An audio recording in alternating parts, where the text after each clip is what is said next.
Hello, dear listeners, and thank you for tuning in to another episode of Pop Culture Uncovered. This is the Baltimore Comic-Con edition of the podcast. For those of you who are uninitiated, one of the major cons every year is the Baltimore Comic-Con. I've gone to it for years, missed it during the pandemic, and missed it this year for its extenuating circumstances called fatherhood. But fortunately, everybody on the podcast was not plagued with the same limitations that I had. And uh, shockingly, according to Belle, there was very little that was not wonderful about the con this year. I can say that the Baltimore Marathon happening at the same time as the con was one of the reasons why I didn't get there, which is something that I'll mention later on. But to avoid being a killjoy, Belle, I know that you had a cornucopia of positive experiences and positive things from the con. Why don't you just kind of break off, because you've been to Baltimore and you've been going for years. You've been going to the con longer than I've known you. What made this year such a solid year for the con? The focus on artist.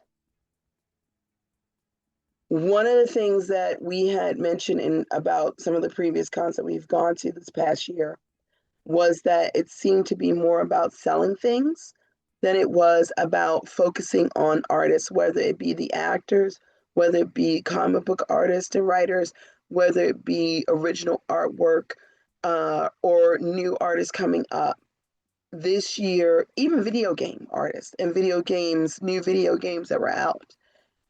This year, there seemed to be a concerted effort to not just have artists there, but to make space for those artists to really spend time with people, not just on panels, but one on one. I had got to have so many one on one interactions with artists at every level, from the person just starting out in comic books to major stars like Giancarlo Esposito and others. And they made a point of giving that space and making that space available. And so for me, that was one of the reasons that this con really hit differently. I also like that there were some things that were added, like the gaming area that was on the floors of the con. I'm not sure. I didn't go last year, so I don't know if that's a new addition.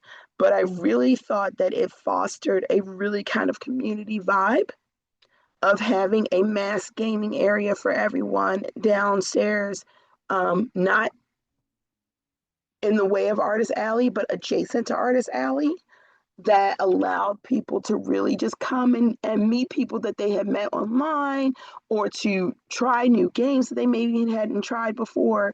And it was just a lot of fun. There was a sense of community about this con that I feel like in previous years had kind of gone away.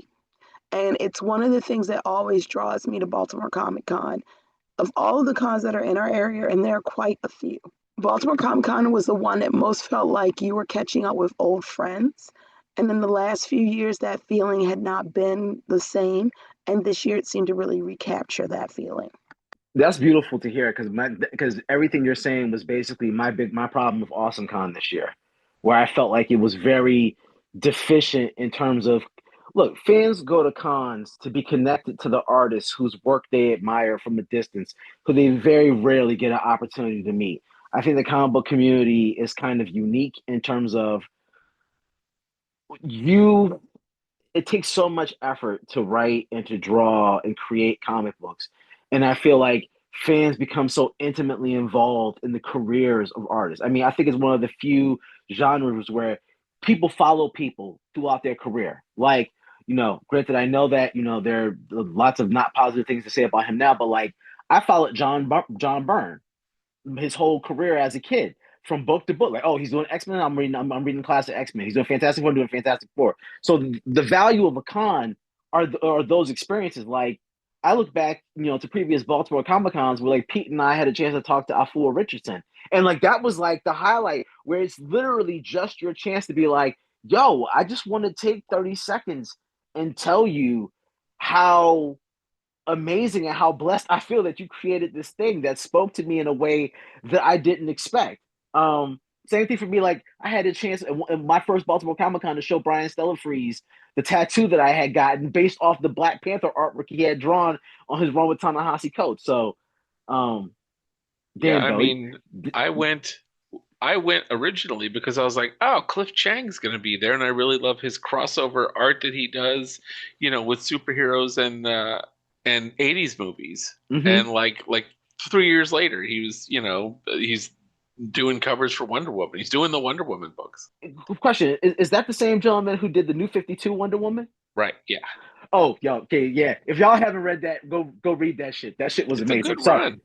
The first 2 years at least were a solid run. I couldn't and having his art, him, and Azzarello together, was a great team for me. But Comic Con, like Baltimore Comic Con, is what got me into these artists who hit big, 2, 3, 4, 10 years later. And it's really kind of cool to see, when you've been going to cons this long, and Baltimore Comic Con in particular seems to pull these artists in where, like the next time you see them, they're on a big book. Yeah, and sometimes they're on small stuff. Like I'm not gonna tell like a whole bunch of non-relevant old con stories from Baltimore. I'll just say it's Okay. some of my favorite interactions with artists anywhere were almost always exclusively at Baltimore. And the one thing that I will give Baltimore Comic Con a lot of credit for is that they bring in a lot of artists that you didn't think that you'd get a chance to see. Like Bell, them bringing in Dennis Cowan. Like I can't remember a con that he had that I mean he may have come to Baltimore before, but I wasn't aware of it. But I can't think of a con like that. Like I remember when Joshua Dysart, who did Harbinger and did when they brought him, when they brought in Robert Venditti. So, I just think it's amazing. But Bill, I really want to ask you because I was fangirling behind your conversations with Dennis Cowan, who's just to me one of the greatest artists to ever touch the medium. What was that experience like? One, because I'm jealous. Two, because I want you to tell everybody how dope he is. What a delightful man. There is a warmth and an empathy about him while being absolutely no nonsense as a person that was just wonderful to be in the presence of. How people treat people who can't do anything for them tells you a lot about them as a person. Yeah, because I'll say there's one artist who's legendary, whose name I will not mention, that every single time he comes to Baltimore, for the people who have been going for years, everybody's like, don't go over to him. Or if you go, don't go over expecting anything. He he thinks that he's John Lennon, and he's just like, come and bask in my glory and then get the F out my way. So Yeah, that's beautiful to hear. yeah, he was just an absolute delight to speak with.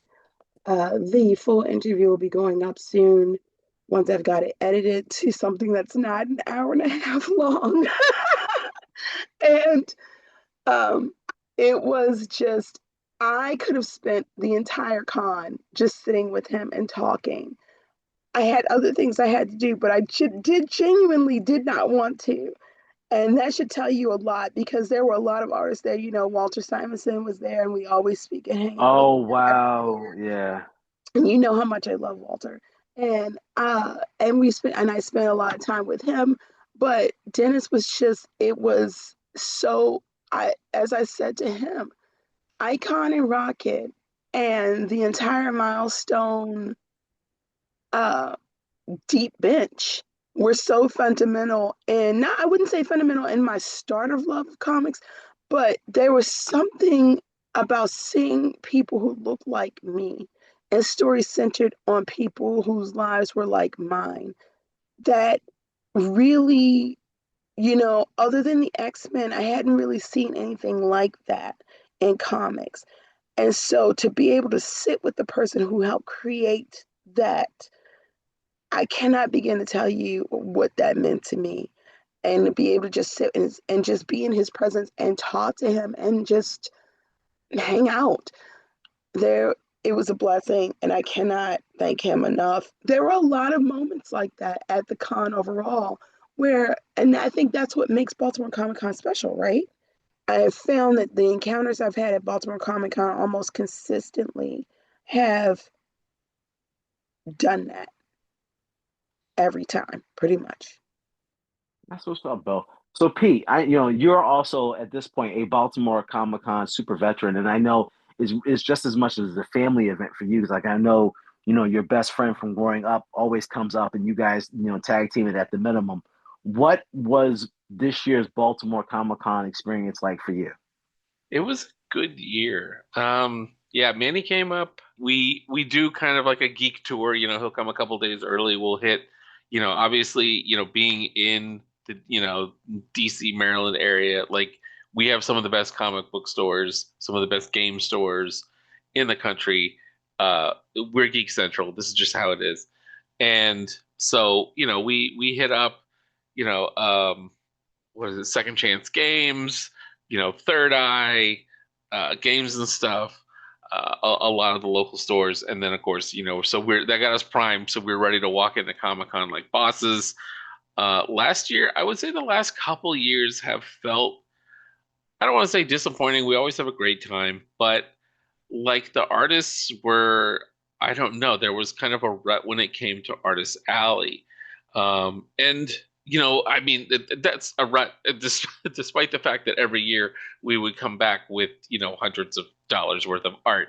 So everything is relative. But this year just felt different. It felt like there were, some artists who are normally there weren't, but I know they'll be back.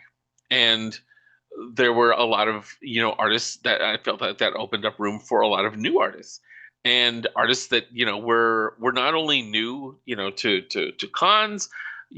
Many of them did some interviews, talked to some folks where it's like it was their first convention, their first big convention, but their craft was already so well established and already so great looking. And so you had that. There are artists who are back every year who just had a ton of new stuff or a bunch of new ideas or gotten gone in a completely new direction since last year, since they were back. And and old favorites we're just kind of there holding it down. It was, and it's always great to see them. So I feel like maybe 10 years ago to 5 years ago, there was almost like a changing of the guard of like who the tentpole local artists are at Baltimore Comic Con. And now I think we've gotten to a place where they're pretty well established. And so, they add to a great atmosphere that also, I really seem to encourage a lot of new stuff. So Artist Alley was dense. It took more than a full day at the con to get all the way through to see all the new things it wanted to. It was I think the convention took up a little less space this year.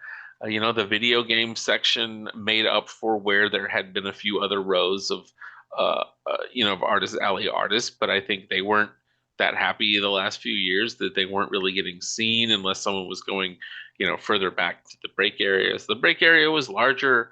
I think that there's a lot you can do with the lounge space that I think haven't necessarily taken advantage of. But despite it feeling smaller, it also just felt dense with content. With the vendors just seemed there weren't five Lego vendors I was all just okay. making the same You reprinted stuff. you just read my mind because the question I was Yo, literally getting ready to ask you is when we were at AwesomeCon, the most consistent thing Belle and I said was every vendor is selling the same like 36 items. What were yeah, the vendors yeah. like this year? That was the thing that was really enjoyable about this con. You had some established comic book stores, but I will tell you, Baltimore Comic Con also is not Awesome Con, and I love both conventions, but it is a comic con, and that was what was happening. I mean, I think you see it at other conventions, Awesome Con maybe in particular, where the comic book folks aren't it's a pop culture convention where at Baltimore Comic-Con there were, I think there were a few fewer comic book stores, or it just seemed like they had a smaller presence. But there was always people at those tables. I always forget that because I'm not, a person who collects a lot of books, but there was commerce happening. Like there was somebody at every single comic book table, digging through the stacks, asking questions, buying stuff. That to me is the sign of like a healthy convention, an active convention. There's a lot going on at Artist Alley. There's a lot going on at like some vendors, but when your comic book, uh, vendors are active, it just feels like it's a really good con. There weren't a lot of repeats. There's a lot of things that I don't care about. The various vendors of every type of lightsaber, hilt, handle, and everything that you could ever want. A lot of statue folks, a lot of folks, the folks with blind boxes. I will say that there a lot of local crafters and businesses didn't seem as represented. Certainly not as much as local artists. I do know some vendors that I hadn't seen, that I didn't see the whole convention. But uh, all in all, it was like it didn't feel like, yeah, there were tables that were literally just selling the same thing right across from each other, which is something that a lot of cons I've been to in the past couple of years literally have been all about. I will say one of the things I also noticed is that, to what you said earlier, Pete, I was there all day. I want to say Saturday and most of the day on Friday. And I could not get through that con. There were people I wanted to interview that I couldn't even get back to because there was so much to see and so many different artists to talk to. Almost impossible to get to everyone you want to talk to. I will say that we did do a lot of talking to people, and we have a lot of interviews that we did do, a lot of artists that we got to spotlight, and we linked. I think the videos that we have on Instagram in particular, we linked to their socials.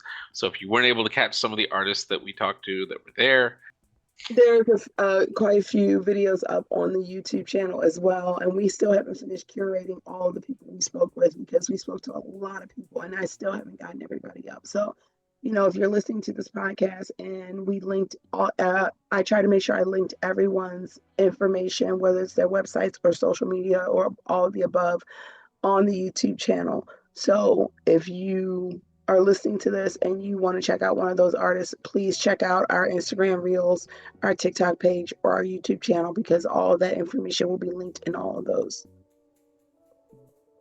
Well, the two of you have succeeded in making me insanely jealous that I did not go to the con this year.